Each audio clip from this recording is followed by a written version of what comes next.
is Eric Bugenhagen, better known as Professor Girth. Oh, Professor Girth, he takes the stage with neck like steel. He's all the rage.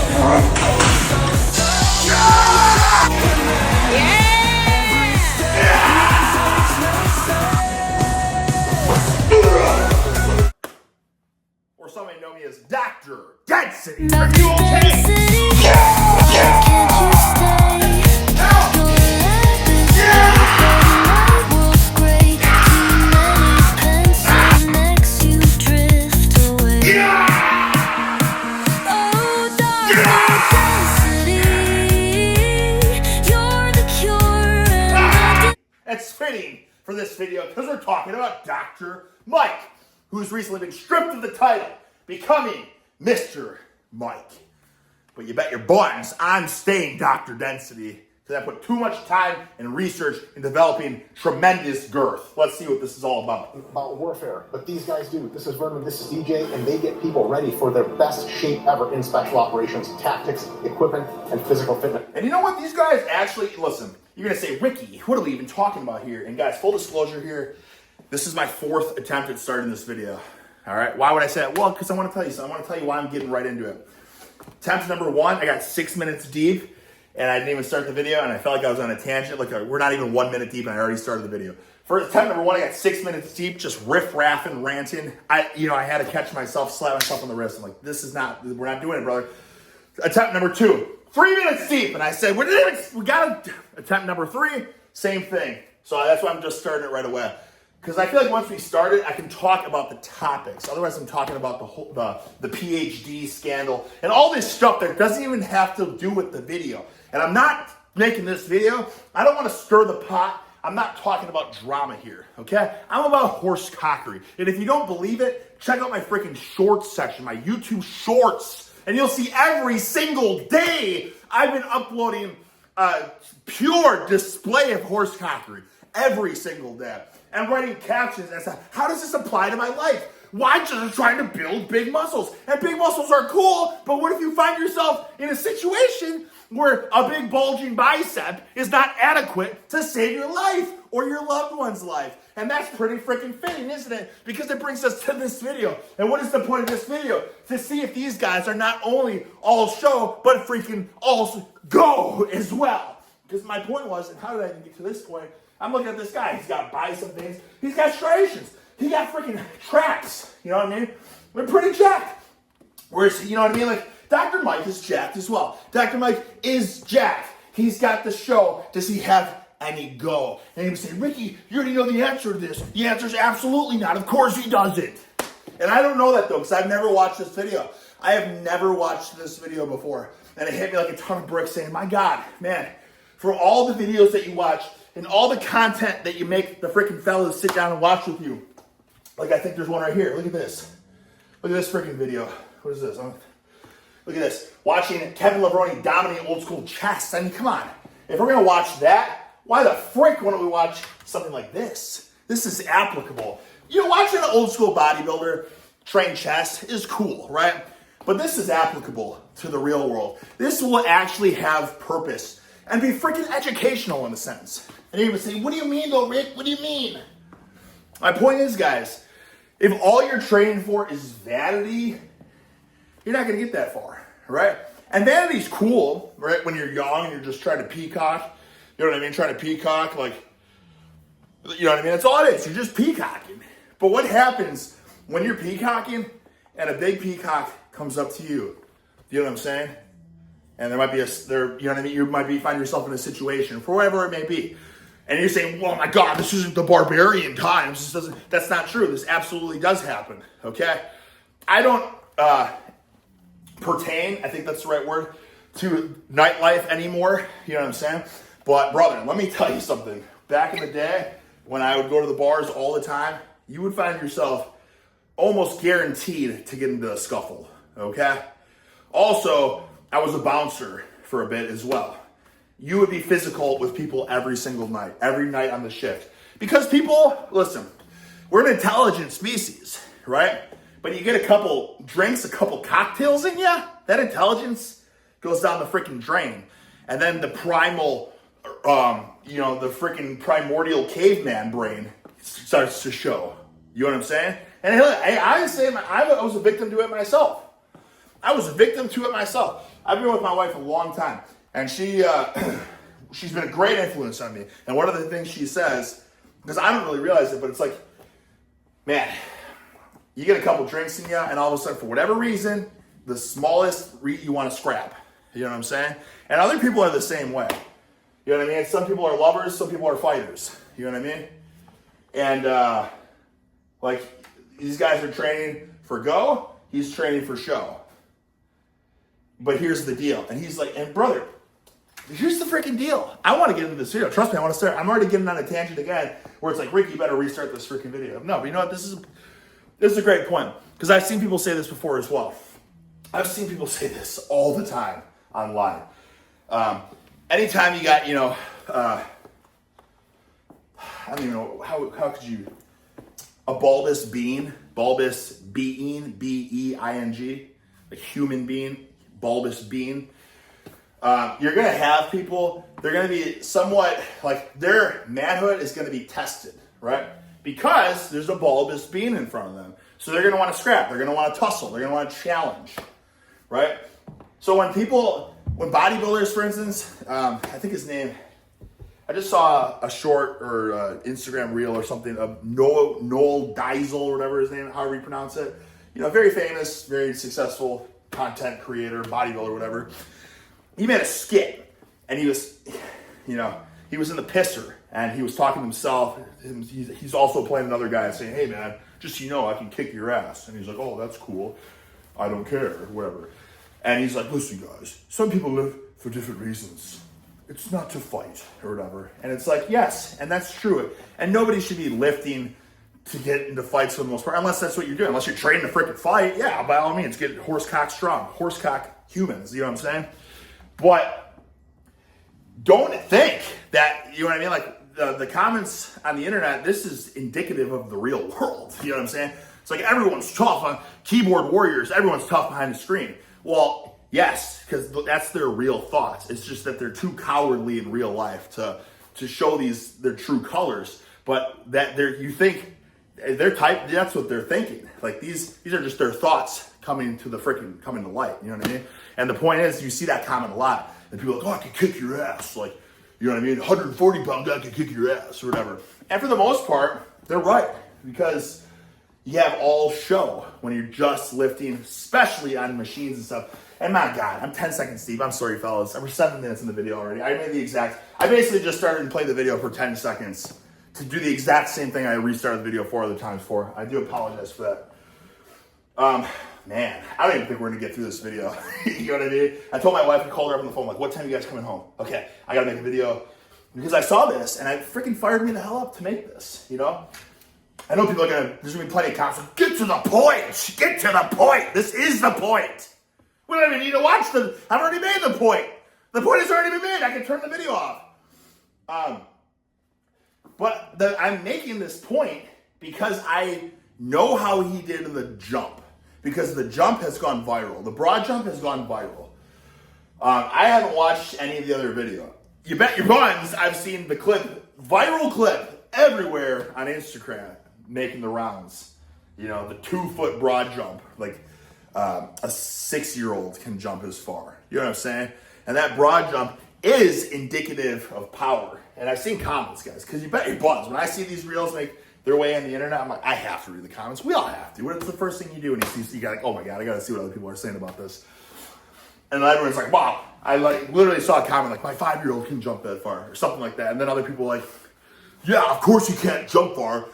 In order to jump farther, you have to jump. You have to train jumping. And that's 100% not true. That is not true. Yeah, if you jump, you're going to get better at jumping 100. But if you have any hip hinge, posterior chain strength, like if you got a decent, respectable deadlift and squat and stuff, you're going to have a pretty good jump, all right? If you're a freaking Johnny bodybuilder who only does leg extensions and calf raises and leg press, you're going to probably have some decent, musculature, some nice development, but ultimately you might be lacking some horsepower, And I can attest to that, guys. Before I say this, you're just, holy frick. stick. Holy frick, man. Are we going to get through any of the video? We will, fellas. But let me just say, I started wrestling in middle school, and I started wrestling the year after I started I didn't. I can't even say that. That's lying to say I was horse cocking at a young age, because I wasn't. I was doing cookie cutter, stereotypical bodybuilder training. I started lifting when I was 11 years old, and frick, I'm showing my age. You know what I mean? We didn't have YouTube. What do we have? We had freaking, you go to the Pick and Save grocery store, whatever, and you see the magazines, Flex, Muscular Development, and whatnot. Like, oh my God, these guys are huge, girthy, vascular. What do they do? They're sucking down 8 protein shakes a day. You see their program. You're like, well, that's got to be it. And it's like leg extensions, concentration curls. So you just look at the pictures, right? You go to freaking Barnes and Noble. You buy the Gold's Gym, exercise dictionary. You look at the pictures, like, oh, that's how you do it. You know what I mean? The Arnold Encyclopedia of Modern Bodybuilding. You look at the freaking pictures. You skip the squats and deadlifts because nobody taught you how to do them. You do the Johnny Bodybuilder exercises, curls, lat pull downs. And so I had decent strength, right? But I was never fast, and I could never jump, right?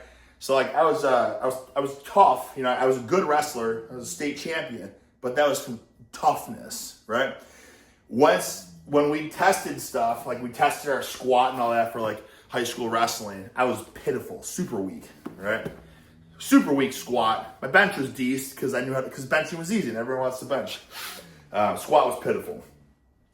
Had no jumps, no hops, right?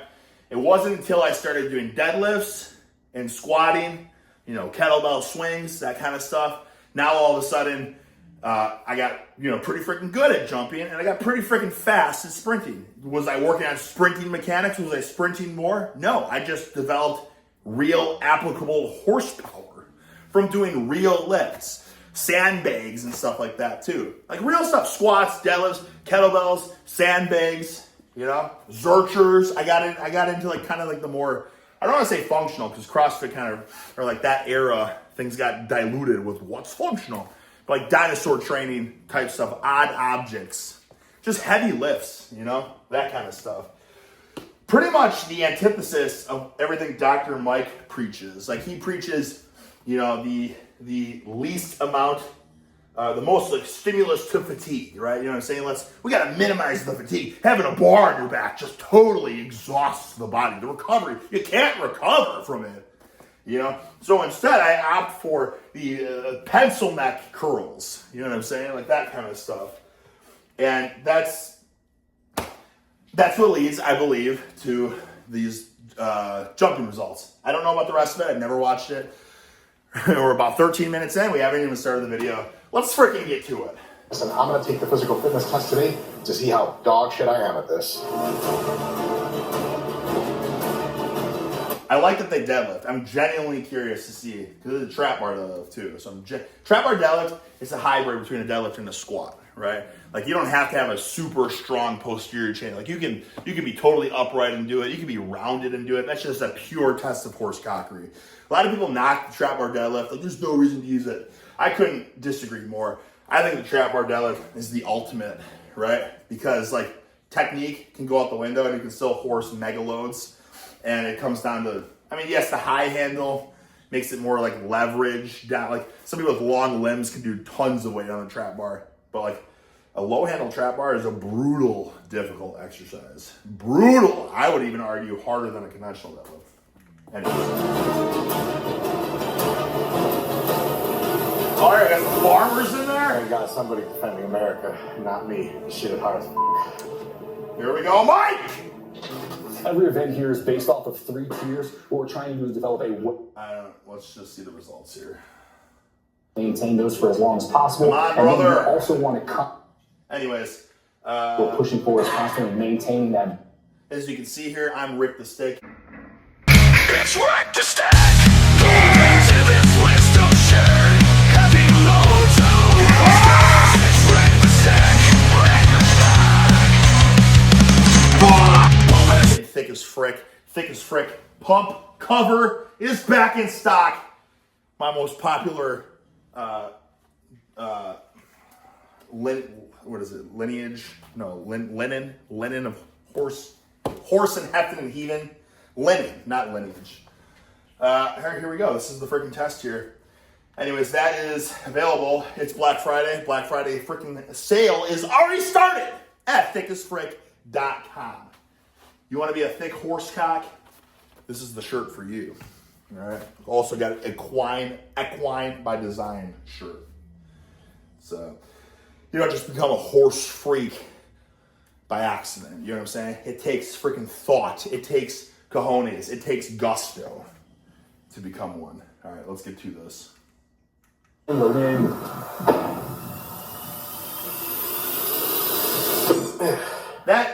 on. He's not even trying. That kind of ticks me off. There's no way that's real. It ticks me off because it's almost like he knows it's going to suck, so he's going to lean into it sucking. That ticks me off. Just freaking try, brother. Just try. All right. So that was like nice and easy. Okay. I respect. That's just ticks me off. That's stupid. It's not even funny. Just freaking do the test. So the first test in our performance standards is a broad jump. The standard here is going for height, and they were going plus 12 and plus 12 for Be a Pro. The whole point of this is covering ground horizontally, accelerating with a good shin angle, sprinting, moving around the room.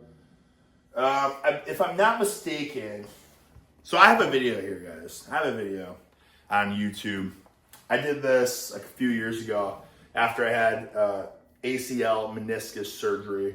And I made it a goal. You can type it in. You know, rake the stick. No, it's not. Unfortunately, it was not rake. It's just type in Eric Bugenhagen broad jump or something. There's ones like quarter reps and then testing jump, something like that. The first time I did it, it was just shy of 9. The second video I did it, I got 9 feet.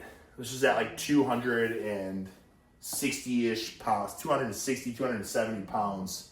Not great. I did better when I was like 240.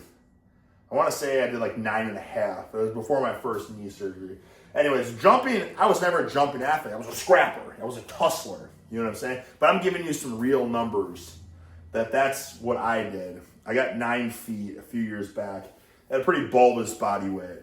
I can't remember I don't know, whatever. I wanted to make it a goal to get to like 10, but I just, you know me, I'm all in. When I do something, I'm freaking a psycho with it. So I was doing it like every day, and I think my knees were starting to just kill. I didn't have anything good to jump on. I was just jumping on concrete as hard as I could every day. Anyways, let's see. CQB being dynamic, and also the mobility effect of landing in the hips, being able to land into our feet. Let's get some freaking numbers, bro. Just a good expression of power, and it's something that anyone can do. You don't need a vertex check or something, just a horizontal expression of power. Can I take? It is good. I do like that, though. I do like that. Because, like, testing your vertical, for instance, like, you have to, you know what I mean, like, measure yourself, and you got to, like, set the stick or whatever to get, like, what your actual vertical is. Then there's also that pad you jump on, which is like a fancy gadget thing. This one's so easy to do. And this is like indicative of freaking, power and athleticism too. Because it's like, what is jumping? You know what I mean? Like, what is it? It's like this hip hinge type deal, quarter rep, quarter squat type movement. Like, if you have an explosive jump like that, you're a freaking powerful person. And you're probably moving decent weight relative to your body weight. A couple more. Absolutely. Yeah, absolutely. Find some rhythm, use your arms. What is this shit? You gotta stick our landing so I can measure it off your feet. Is he even trying? Like, it kind of ticks me off, because at least I want to see some freaking effort. Throw your arms, place your feet. We do have to stick that That landing looks like so you that can was measure it. tried a bit. So there's an athleticism requirement for that. Big guy. Aggressive, big launch. Now, this guy's pretty jacked. I wonder how much he weighs and whatnot. Island arms. Toes down. Find your shit. Even just comparing the two movements, like, that's what makes me think, like, he had that. Dr. Mike can't possibly be trying, because it looks like he's just, you know what I'm saying? Like, whereas everything's violent. Like, that's why with the lifting for the most part too, like all the slow tempo stuff, like I get it. But then they came to light, like, well, the super long eccentrics don't make any difference in terms of hypertrophy. And then then they finally had to come to the conclusion. It's like, well, at least you can't deny that it's safer, which with the, a huge range of motion, I argue that it's not safer unless you're using pencil neck weight. Because anytime I get tweaked, guys, and I promise you on this, when I'm horsing just mega loads with just ballistic force, explosive, low reps, I never get tweaked. It's only when I'm doing like huge range of motion, and it doesn't matter how slow I'm going, but like that. And maybe that's just because I'm very stiff. But I'll tell you something right now. I bet I'm not as stiff as freaking Dr. Mike. I would have to argue, right?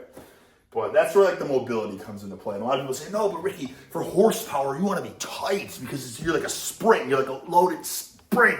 So it's really tight, but it helps you explode out of the hole and stuff. And I can see the argument of that. But it's a balance, guys. And that's what I would say. It's not black or white. You got to meet somewhere in the middle. Because, yeah, if you get super strong and tight, like your pecs are super tight and strong, we're just, oh, man, this is a loaded spring, a freaking rubber band that's going to explode. Hell yeah, you're probably powerful, but what are the chances you're going to tear something? Pretty freaking good. So you have to stretch too. And that's one of the things. It's like, I've talked about this in one of my one of my last videos, but I haven't made a video in like a month now. But it's like, why is everyone so obsessed with just more and like size, just size? It's like everything's about size. Oh, hypertrophy. This is best for hypertrophy. It's like, there's so much more than just hypertrophy. Yeah, like, obviously, strength, we know that. So you got strength and you got gains, right? Muscle growth and strength. But also, athleticism. That's a big part of like athletic movements. And flexibility, right? And just like general preparedness for any sort of challenge. Like, this is just a bunch of challenges. So, like, if all you're training for is being big and bulbous, you're probably going to fail a lot of these challenges. Like jumping, for instance. You don't have to train jumping to be good at jumping. But you could do, like, different, explosive, dynamic deadlifts, speed pulls, high pulls, all that kind of stuff. But that doesn't build any... That's terrible for hypertrophy. It's like, come on, brother. There's more than just hypertrophy. Yeah, big and bulbous. That can be number one goal for you. But don't dismiss other stuff. Just like a kettlebell swing, for instance. Like, why would people do a kettlebell swing? Most people are like, well, kettlebell swings are good because they really work the glutes. They do. And anytime I do kettlebell swings, I get the glute pump out of this world. It's like, oh, but this is a great glute build. But other people say, why would you do a kettlebell swing when you can do a hip thrust? It's such a better stimulus to fatigue ratio, right? It's not pulling on your spine. And yeah, that's true. But with a kettlebell swing, there's also a cardio aspect to it. If you're doing high reps, right? You're working more muscle. You're working the body as a singular freaking unit, which a lot of people like shit on these days. It's like, why would you do that when you can better isolate things? It's like, oh, I don't know, because I'm this organism where my body wants to work in a singular unit, and that's how you are, become powerful. Is your body having this awareness into how to lift odd objects, and if you get in a tussle, like. You know what I'm saying? Your grip is strong, your neck is strong, your lower back is strong. All these, it's just sports in general, right? The explosive element of doing a swing, right? It teaches you that you have to explode through it to get the bell up high, right? Because you're not lifting with your shoulders, your freaking hips have to snap. It's a dynamic movement. Whereas you don't have to do that with like a hip thrust and whatnot. So there's benefits to it. Like, you can't just shit on everything because it's like not optimal for gains, right? And I feel like the whole Renaissance periodization thing, it's like they've become a leading authority in training knowledge, but only for this goal of becoming all show and no go. So it's really a terrible resource if you're pursuing any athletic endeavors in your life. It's a terrible resource if you're pursuing strength, right? Like, it's just very suboptimal. And that is ultimately, I suppose, the reason I'm watching this video with you guys today. To show that it's just suboptimal. But I don't even need to because, like I said, it's, I think the fitness community on YouTube, you know what I mean?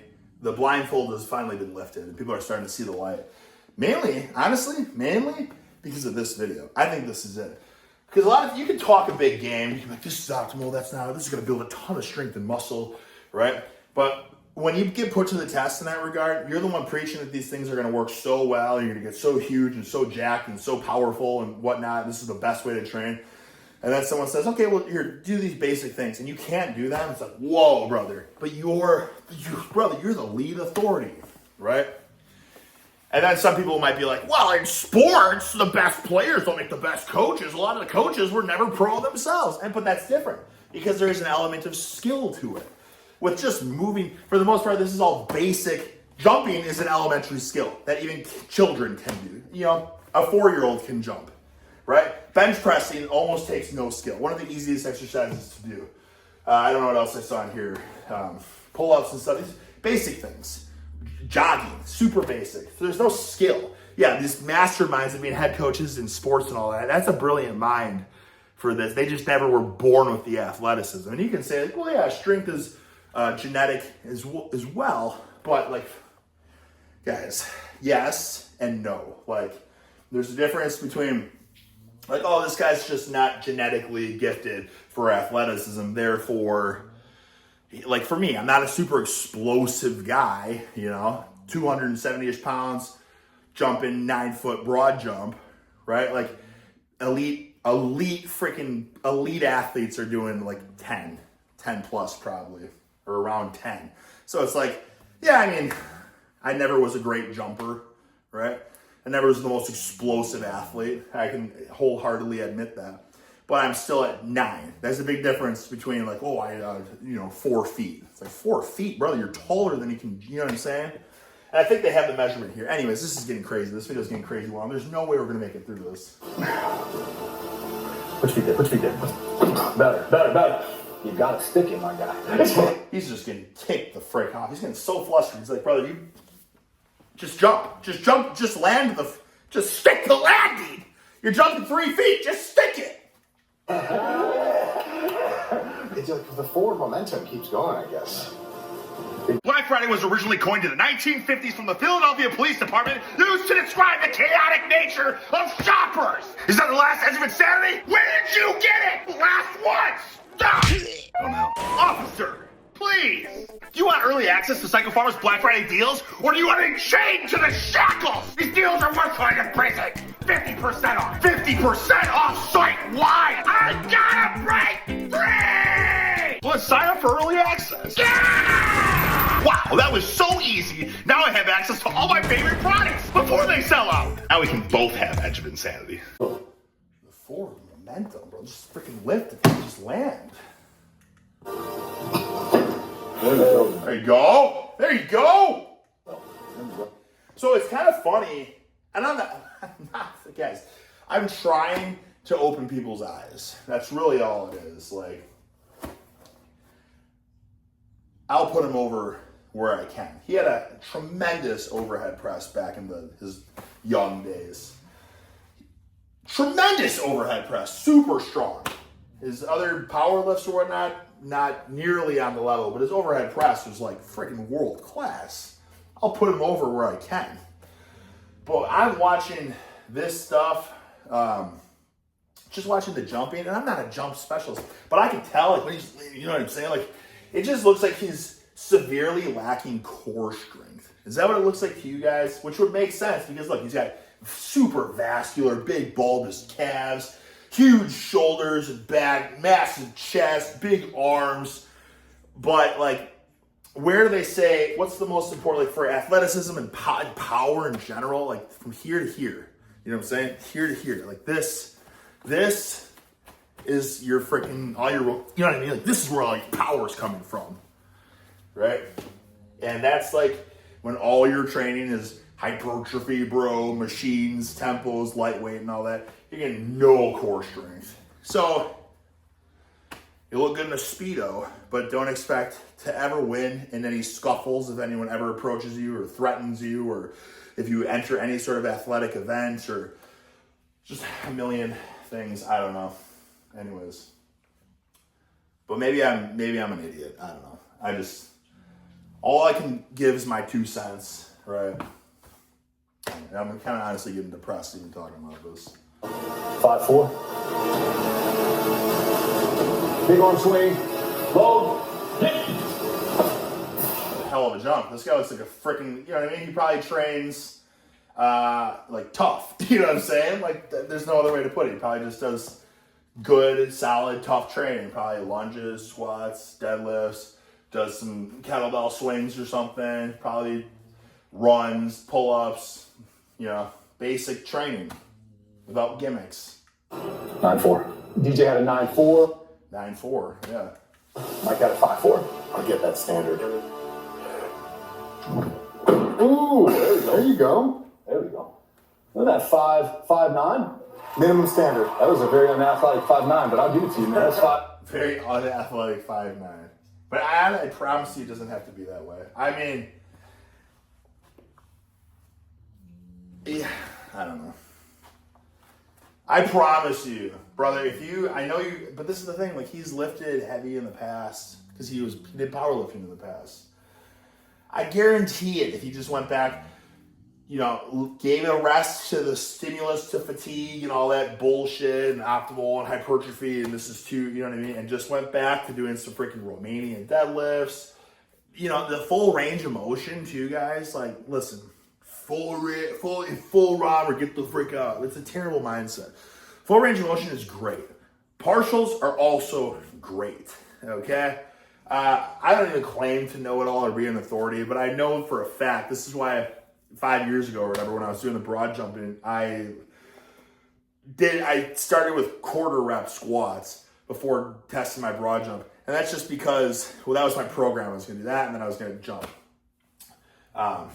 Because like the quarter rep squats were like proven to be superior to full range of motion for your vertical, improving your vertical basically.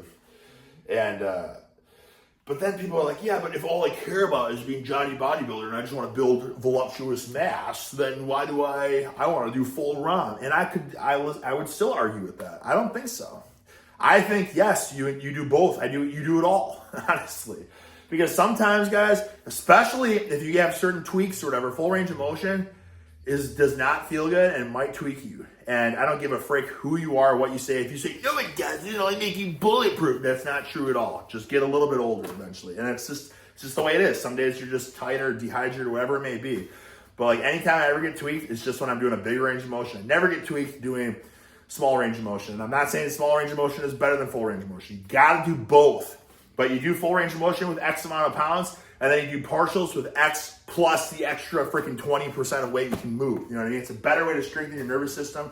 Like I can't advocate enough for weight releasers, eccentric hooks, which are just like, they're just hooks that hang, say I'm benching, you unrack that sucker, you have 100 extra pounds on, you lower it to about so, and then the hooks fall off, and then it's, 100 pounds less, and you can blast through it. But it's like this eccentric, and it's, it's like a partial eccentric with 100 extra pounds. But just having that element in there, just the nervous system strengthening effect it is, I just blow through PRs when I use those. But then also, my bench has greatly improved ever since incorporating things like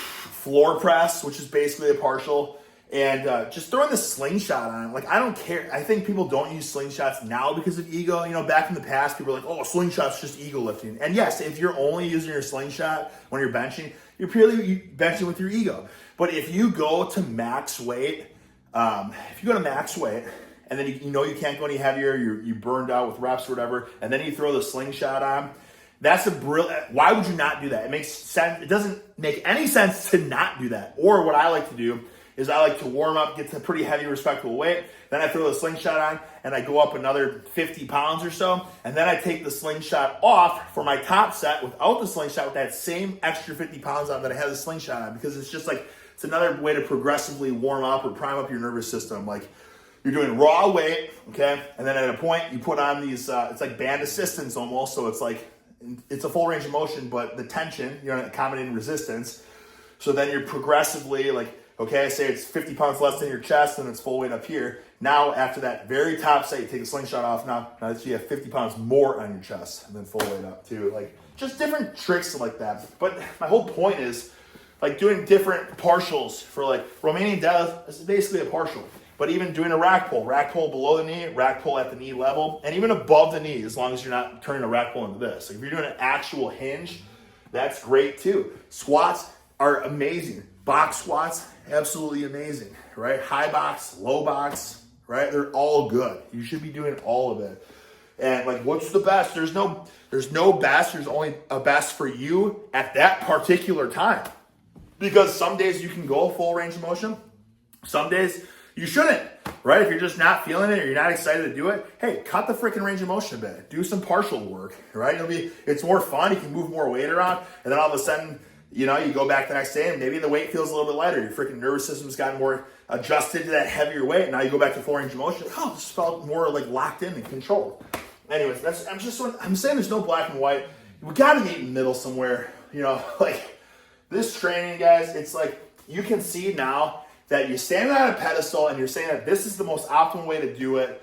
When you have these other guys, I promise you, if these guys are Navy SEALs, I promise you they're not just hypertrophy bros. They're probably doing conditioning work. They're probably doing sandbags. They're probably doing kettlebells. They're probably doing barbells and dumbbells, all these different tools, not just freaking Panada machines. You know what I'm saying? And that's why they blow him out of the water when it comes to any sort of actual athletic, functional, or even just strength. I mean, let's just get to the strength element of it. I'm not going to get through this. My wife and daughter are done with dance. They're going to be home any minute. But I think the deadlift, I know they deadlift. Well, nonetheless, That's what I was five time nonetheless. Oh, thank you for being my friend. Barely. Barely got it. Barely got it. For a top expert, barely passed a basic.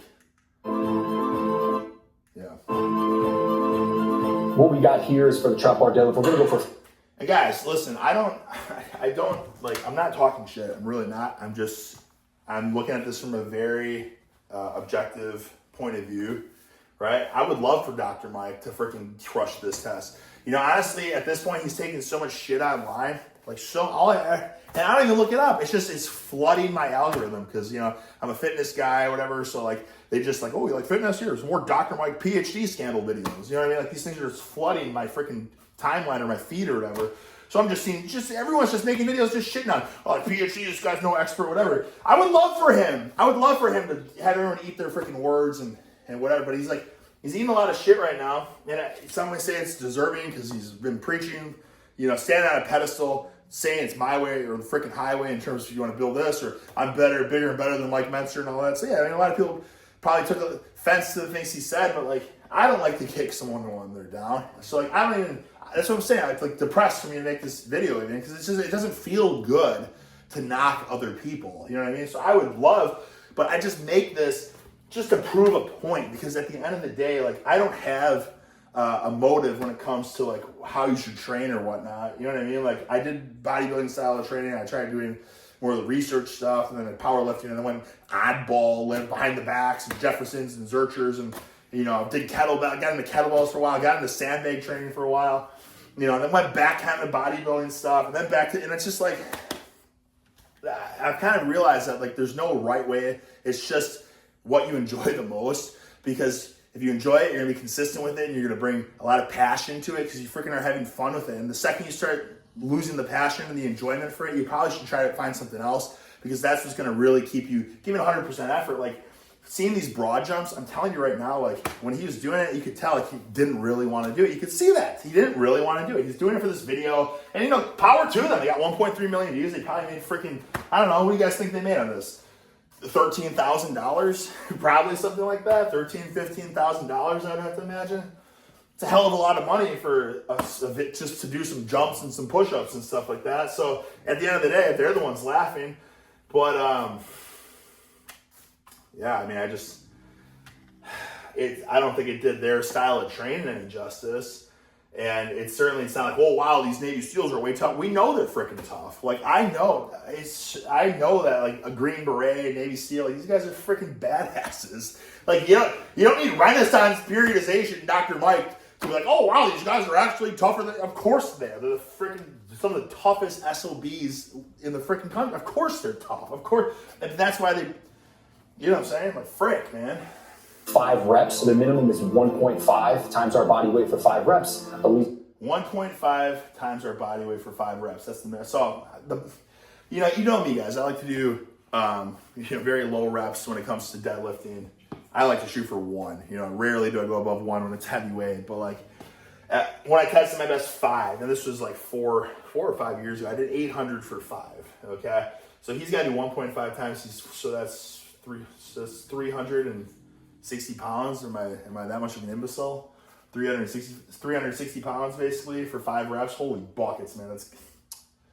They gotta raise the bar, dude. That's just crazy. it's going to be 1.75 times our body weight for 5 reps, and then be a pro. But if that says anything about the broad jump, then holy buckets. Like he just barely can deadlift 360 for 5 reps. That's just on a trap bar too. Which is what we're all aiming for here, is 2 times our body weight for 5 reps. Like, how are you feeling about this one? About this one, not good, bro. You know what I'm saying? Not- My attitude. Not good, dude. It's oh my god, bro. How can you possibly lecture people then on fitness and like the best way to do things when you're not even confident you could deadlift 360 for 5? Brother, is that... Like, I'm still here, you feel me? But, you know what I'm saying? This pussy? Two different things, dude. Two different things. 2 different things. No, it's the same thing. Just lifting weight. Like there's gimmicks and then there's the real shit. It's not 2 different things. You know what I'm saying?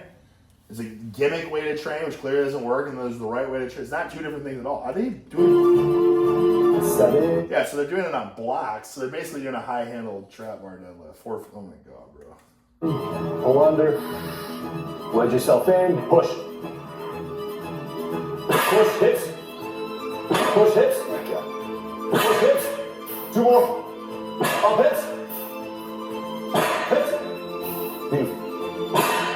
Just so you guys know too, like I'm by no means am I an elitist when it comes to like lift. Like, oh my god, you're so weak and all that. But like I'm telling you right now, like this was taught to me when I first learned how to deadlift and stuff like that. That the gold standard for deadlift. I'm not talking world class. Like the gold standard for deadlifting is you should be able to deadlift. It's not should be able to. 3 times body weight is like the gold standard. Okay, like that's freaking. You know what I mean? Like you are a freaking expert deadlifter. You can do 3 times body weight. 2 times body weight. It's like anyone should be able to do that. You know. So 1.5 times. Like this is just. I think honestly the guys maybe still should reevaluate. But ultimately, probably endurance is more important to save your life. Like, I can speak from a lot of different points of experience in my life. Like, so wrestling is a really tough sport. Like college wrestling, it's one of the freaking toughest things ever. I know, like Mike does jujitsu, brother. I'm telling wrestling's in my mind, wrestling is so much harder than jujitsu. But I also maybe I'm wrong. I never really did jujitsu, but I can speak from freaking wrestling. That shit is a grind, especially when you're cutting weight. And they just like practices are basically just trying to kill you. Like there's no like intelligence involved in the training. It's just train as hard as you can. Why? Because when it comes time to like compete, like competition, basically does strength help you? Yes. Does skill help you? Of course. But honestly, I would argue the most important thing is endurance. Like because it doesn't matter how strong someone is. It doesn't matter how freaking technically sound they are. When they're tired, they're done. Right? And I'm sure it's the same thing on the freaking battlefield. Doesn't matter how strong this guy could fucking squat 1,000 pounds or whatever, but if he's gassed, you know, he could squat 1,000 when he's fresh. When he's gassed, he can't even squat his body weight, right? Same thing with skill, you know. Somebody could be the most skilled, whatever, like marksman, whatever, but like if they're like gassed, then it probably doesn't help, right? So like conditioning, when it comes to the real world, conditioning is like king. And I don't mean bodybuilding conditioning, sliced and diced and peeled, striated. I'm talking about actual like cardio endurance. So that's probably why the deadlifts is not as demanding as it should be. But man, this looks like a cool thing to do. I'll probably try this. I'll probably test these things. Why not? If it'll get freaking 1.3 million views, it won't, but you know what I'm saying? It's good content, and at the end of the day, that's what we're looking for, right? You guys want to see good content, check out my YouTube shorts. Freaking real life scenarios of horse and heifer and heaving tremendous freaking loads in the wackiest ways possible. Hey, if you can move tremendous loads in any wacky way possible, you know what that means? It means you're very well-rounded. Strength is very well-rounded because there's some people that are really good at certain lifts. Sumo deadlift specialists, oh my God, did you get deadlift 1,000 pounds? But then they can't even bench 350 pounds, you know what I'm saying? Like, some people are squat 1,000, but then their deadlift is like 100 pounds weaker, right? You know what I mean? Anatomy has a lot to do with it. But when you can be in all these weird, goofy, oddball lifts, and you can horse have to huge loads in any lift, that's what it's all about. Anyways, holy fuck. Mike looks pretty strong. How do you think he's going to fare on this one? I'm not too Brother, I already know it's going to be a grind because the jumping like this and deadlifting are it's the exact same motion. Broad jump, shoot, deadlift, shoot, you know what I mean? So, oh, brother. confident here. I think he might do well. I just think this is such an easy standard that he'll pass it. I want to see if it's 2 times body weight. You know what I mean? Which is still should be, top notch, very doable. enough traditional strength. We should be okay, but who knows? What's your body weight at, Mike? About 240 on the scale. So Okay. yeah, it's all real too. You know what I'm saying? You said 240, so we're at 480. Minimum. Okay. Let's go! Stop and start, touch and Go go. ahead, touch and go. Try not to bounce just for safety reasons, but control it and back right back up. Let's go, bro. Just It's not freaking rocket science. Yeah,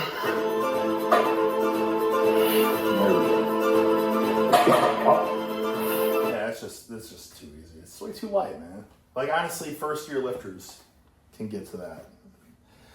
It's just, guys, it's all about expectations, too. I feel like anyone's watching this, oh, my God, like, that's pretty good. It's not good, guys. I'm not even talking about him. I'm talking about, like, 360 pounds or whatever, and he's 240. Like, 360 pounds, you can be a high school kid and be able to do this. I just want people, it's all about, like, believe it to achieve it, expectations. Shoot for the freaking star, land on the moon if you fall short, right? Goals. Like, I had so many people, like, reach out to me about, like, hey, man, can I get some inspiration or whatever? Like, I'm at a 390 squat. My goal is 405. I'm like, bro, you're there. You're already there, brother. It's like, what's 15 more pounds? You know what I'm saying? Like, some days we're just stronger than others, and, like, you're already there. You already possess the strength. Freaking believe it. Shoot for a higher goal. If you're at 390 or whatever and your goal is 405, you're putting too much stock and you're putting too much value on 405. Like, you're already freaking there. Spit on it. Disrespect it. Shoot for 495, and all of a sudden your mindset's totally changed for what 405. Now it's like, eventually, if you're thinking 405 is a warm-up weight, believe it, achieve it. 405 is going to become a freaking warm-up weight. But if you're looking at it, oh my God, this is the holy grail weight. And I can attest to that. Anytime I had a goal and I accomplished my goal and I don't raise the bar, that old goal weight, like, it's always hard. But once I'm like, no, I want to add 100 pounds to this deadlift or to this press or something insane, like add these huge numbers, which probably aren't realistic, but when you go in, balls to the wall, aggressive, hungry like that, you'll be amazed at what is possible and how much strength you actually can put on. It's your freaking perception, guys. So anyone watching this, 360 for 5, that must be really good. It's not, guys. Raise the bar. You know? If you weigh as much as him, I mean, shoot for 2 times body weight for 5 at least. You know what I mean? At least, if you're a newer lifter. And then for a trap bar, 240, so 486. I mean, 720 for 5 would be, that's pretty good. You know what I mean? So, but 2 times body weight, nothing. This is just warm up. There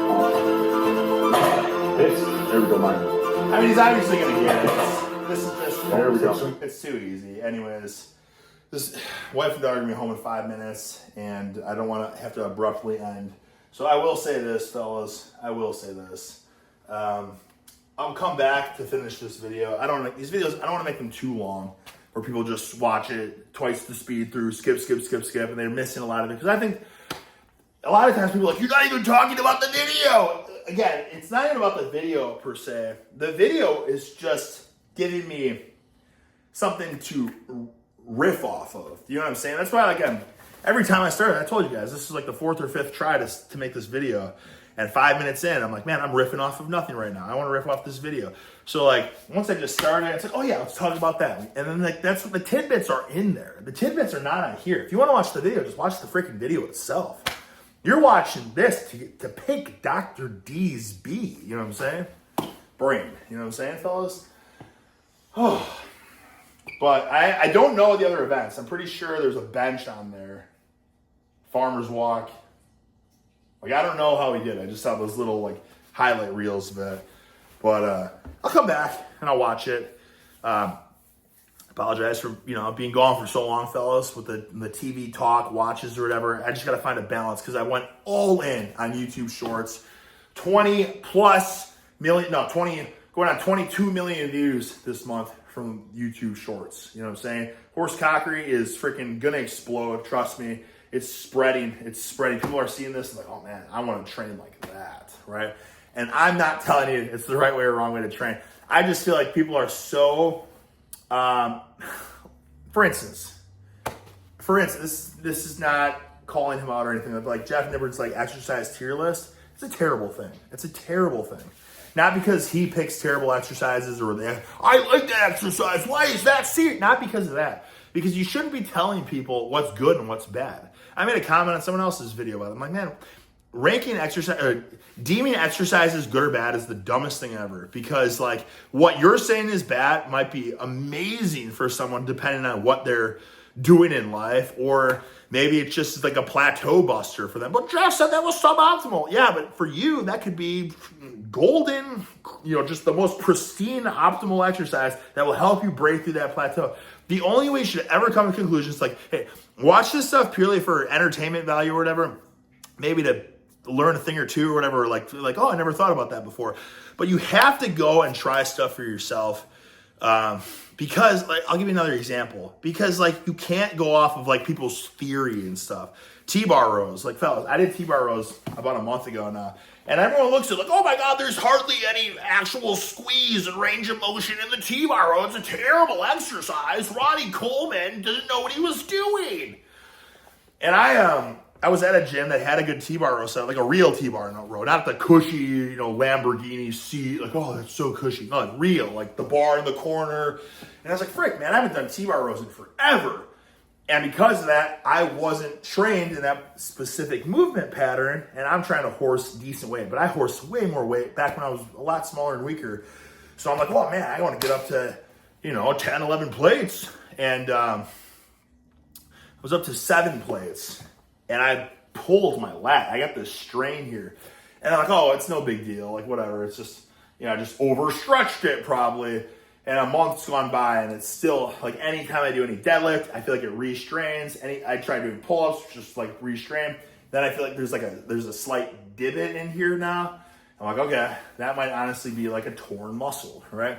You're telling me that the T-bar row doesn't work the lats. But I'm telling you, it works the lats so hard, I think it slightly tore my lat. And I haven't been able to train my lats now in like a month, right? You can see me. You'll see me on some of these videos, like, oh, but you did these deadlifts the other day. And you'll be like, I ask people like, hey, what's like the compression sleeve for? Did you get a tattoo or something? I'm like, no, I got this annoying strain because I try to get the sleeve so far that it kind of covers my lat a little. The point being, guys, it's like sprinting too. It's like you say, what do you think is the best hamstring exercise? And people be like, oh, leg curl or something. It's like, dude, leg curls and deadlifts like snap your hamstring. Yeah, theoretically they can.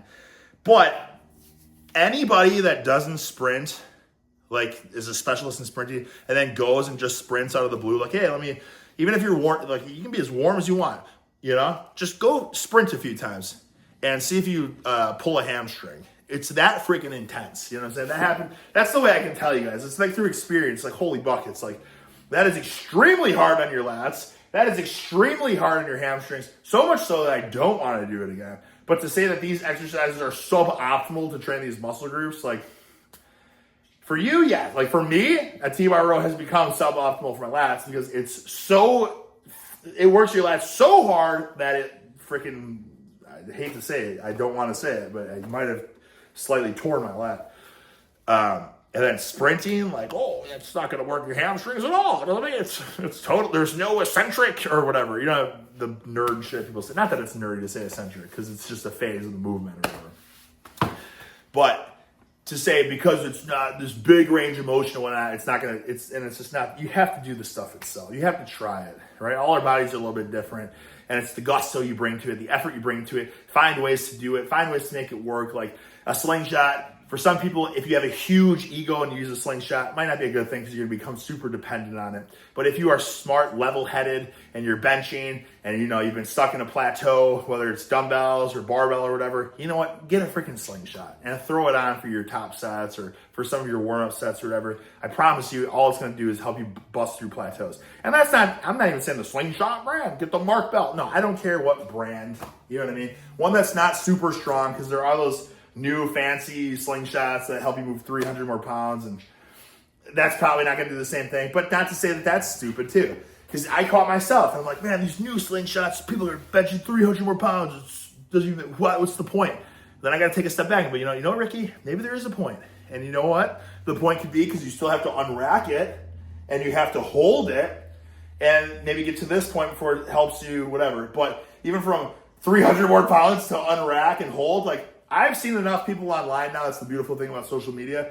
If the weight is heavy enough and you're not built for it, people's bones break under really heavy bench presses. So it's like, well, maybe there is a point to have it, and you can just do heavy unracks. And as long as you're smart and progressively work up and weight with it, it could maybe strengthen your nervous system a little bit. But more than anything, probably what it would do is going to strengthen your bones, make you freaking bulletproof, so that you never have that risk. And you can say, but oh my God, you shouldn't be getting that strong, your bones break anyways. And that's probably true. But who's to say you're never going to fall in your life? And if you fall, then you have to plant and catch yourself. You know what, guys? Like, we're training. That's my whole point. There's more to training than just, oh, you got to get big. I train for hypertrophy. Okay, cool. So you're going to have no durability. Huge, giant muscles, all show, no go. And if you slip on the ice and fall, you break all your bones, right? You want to train to be freaking durable too. And so that's what I'm saying. Even a slingshot that cheats out 300 extra pounds. Yes, if you're saying that this is my 1 rep max, that's ego statement. That's cheating out 300 pounds. But if you are pressing raw and then you're progressively working up with this slingshot and you can call it for what it is, like, yeah, I'm horsing way more weight than I can on my own raw, but this is strengthening. It's just making me more durable, if nothing else. It's getting me confident being under huge freaking loads. Teaching me how to stay super tight, because these things all matter too. Anyways, holy buckets. This video was an hour long. I can't even believe that. We watched Dr. Mike jump a few times and do 1 set of 5. Frick. All right. Anyways, thank you guys for watching. You're the best. And I mean that. I said it before, I'll say it again. I think this is the best, like, my community, not to sound cheesy, but I watch a lot of people's videos. I look at people's comment sections and stuff. This is bar none the best fitness community. They're in YouTube fitness. Everyone understands, they're level-headed, they're logical, horse cockery. Yes, let's build bulbous tissue, but there's more to it. Let's be freaking durable. Let's have an open mind. Let's incorporate freaking slingshots or reverse bends or eccentric hooks, and if you want to do a panada machine here and there, there's a point for that too. But you can also make that shit conjugate as hell and throw band tension and freaking eccentric hooks and wear a neck harness while doing a panada machine to only make it more applicable to, devastating circumstances you might be in. You know what I'm saying? Like, that's what you guys freaking bring to my channel, and it's what keeps me so passionate about it too. The people that reach out to me and with everyday, people reach out to me about like phobias and stuff too, but they're reaching out to me because, I talk about like mindsets and, it's lifting, and this is just some, subculture of the bigger picture of life. What's the point of life, guys? The point of life is freaking community. You know what I'm saying? Relationships. This is a hell of a community. It's supportive. And when you're going through hard times, tough times, times of uncertainty or whatnot, It's like all this stuff applies. You know what I mean? People are telling you this is right, this is wrong. No, you gotta dabble with both sides. You gotta find a middle ground. You know, don't be afraid to get outside the box, get outside of your comfort zone. That's where real success is in yourself too, because you've been there. You've been on. It's like what I talked about super early on in the video with the nightlife, going out and partying, and being a straight edge and not touching any booze or anything like that. Like, been there, done that. You know what I mean? Like, I'm not advocating to get one way or another. I'm just telling you how it is, and it just comes with freaking wisdom and age. You know, it's the beautiful thing about getting old. A lot of people dread getting old, but frick, man, you know what I mean? Listen, I'm an elder. You know, listen to your elders, because I've been there, and that's my whole point when it comes to training. Certain ways of training where people are like, this is it. This is the freaking secret. It's not. I've been there, okay? So anyways, let's stop it there. The wife and daughter have officially gotten home. Freaking perfect timing. Thanks for watching. Thanks for being my friend.